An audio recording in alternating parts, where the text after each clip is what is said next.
Hi అండి, welcome back to my channel. ప్రేమతో వండండి, ప్రేమతో వడ్డించండి. ఇవాళ మనం పెళ్ళిళ్ళలో చేసే కాలీఫ్లవర్ 65 ఎలా చేయాలో చూద్దాం. చాలా బాగుంటుంది. చాలా ఈజీగా దీన్ని ప్రిపేర్ చేసేసుకోవచ్చు. తప్పకుండా ట్రై చేసి చూడండి. ఈ రెసిపీ స్టార్ట్ చేసే ముందు మన ఛానల్ ఎవరైనా సబ్స్క్రైబ్ చేయకపోతే సబ్స్క్రైబ్ చేయండి, ఇంకా బెల్ ఐకాన్ పైన క్లిక్ చేయండి. ఇప్పుడు ఈ రెసిపీని ఎలా చేయాలో చూద్దాం.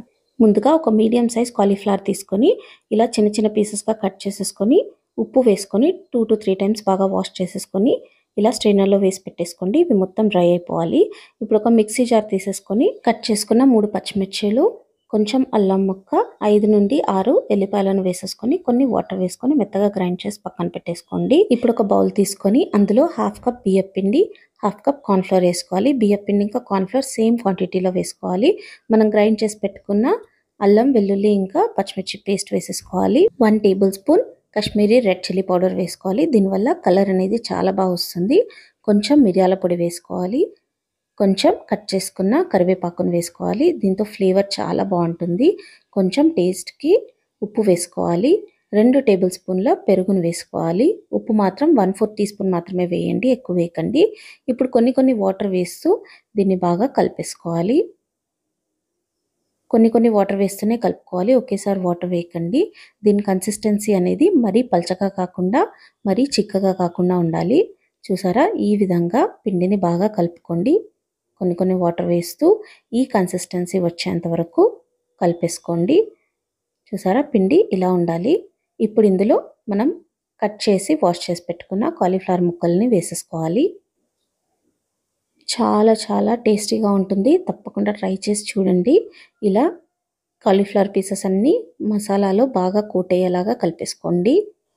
ఇలా ప్రాపర్గా కలిపేసుకున్న తర్వాత ఇప్పుడు ఇందులో 2 టీ స్పూన్ల వేడి ఆయిల్ని వేసుకోవాలి. వేడి ఆయిల్ వేసి కలపడం వల్ల చాలా క్రిస్పీగా వస్తాయి. తప్పకుండా ఆయిల్ని వేయండి. ఇప్పుడు దీని అంతటిని బాగా కలిపేసుకొని పక్కన పెట్టేసుకోండి. ఇప్పుడు స్టవ్ పైన ఒక కడాయి పెట్టేసుకొని డీప్ ఫ్రైకి సరిపడా ఆయిల్ వేసుకొని ఆయిల్ వేడైన తర్వాత ఇప్పుడు ఇందులో నెమ్మదిగా ఒక్కొక్కటిగా కాలీఫ్లవర్ ముక్కలను వేసుకోవాలి.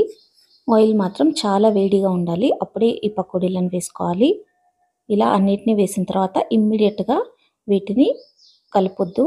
కొంచెం సేపు ఒక 2 నిమిషాల పాటు అలాగే ఉంచేసి తర్వాత వీటిని నెమ్మదిగా ఇలా తిప్పుతూ మీడియం బ్రౌన్ వచ్చేంత వరకు ఫ్రై చేసుకోవాలి. వీటిని మళ్ళీ సెకండ్ టైం ఫ్రై చేసుకోవాలి. అందుకని ఇలా లైట్ బ్రౌన్ రాగానే వీటిని ఒక బౌల్లో తీసేసుకోండి. ఇలాగే అన్నిటినీ ఫ్రై చేసేసుకొని తీసేసుకోండి. ఇప్పుడు మనం ఫ్రై చేసిన పకోడీలన్నిటినీ మళ్ళీ వేడి నూనెలో వేసేసుకొని ఒక 2 నిమిషాల పాటు హై ఫ్లేమ్లో ఫ్రై చేసుకోవాలి. ఇలా సెకండ్ టైం ఫ్రై చేయడం వల్ల ఇవి చాలా క్రిస్పీగా అవుతాయి, తినడానికి కూడా చాలా బాగుంటాయి. ఇలా ఒక 2 మినిట్స్ బాగా ఫ్రై చేసేసుకోండి. ప్రాపర్ కలర్ వచ్చిన తర్వాత వీటిని తీసేసుకొని ఒక బౌల్లో వేసి పక్కన పెట్టేసుకోండి. ఇప్పుడు స్టవ్ పైన ఇంకో ప్యాన్ పెట్టుకొని 1 టీ స్పూన్ ఆయిల్ వేసుకోవాలి. ఆయిల్ వేడైన తర్వాత సన్నగా ముక్కలుగా కట్ చేసుకున్న 2 టీ స్పూన్ల ఎల్లిపాయలను వేసుకోవాలి. వీటిని లైట్గా ఫ్రై చేసుకోండి, ఎక్కువ బ్రౌన్ అవ్వద్దు, జస్ట్ అలా ఫ్రై అయితే సరిపోతుంది.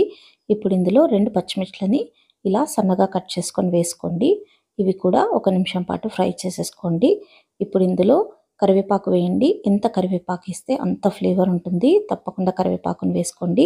ఇలా ఫ్రై అయిపోయిన తర్వాత ఇప్పుడు ఇందులో మనం ఫ్రై చేసి పెట్టుకున్న పకోడీలను వేసుకొని కొంచెం మిరియాల పొడి, కొంచెం ఉప్పు వేసుకోవాలి. ఉప్పు ఆల్రెడీ వేసాం కాబట్టి లైట్గా చల్లండి. ఇప్పుడు దీని అంతటిని బాగా మిక్స్ చేసేసుకోండి. ఇవన్నీ వేసిన తర్వాత ఎక్కువసేపు ఫ్రై చేయొద్దు, జస్ట్ అలా మిక్స్ చేసేసుకొని స్టవ్ ఆఫ్ చేసేసి సర్వ్ చేసేసుకోవాలి.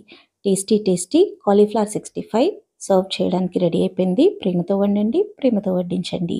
మీకు ఈ రెసిపీ నచ్చినట్లయితే లైక్ చేయండి, షేర్ చేయండి, కామెంట్ చేయండి, ఇంకా తప్పకుండా సబ్స్క్రైబ్ చేయండి.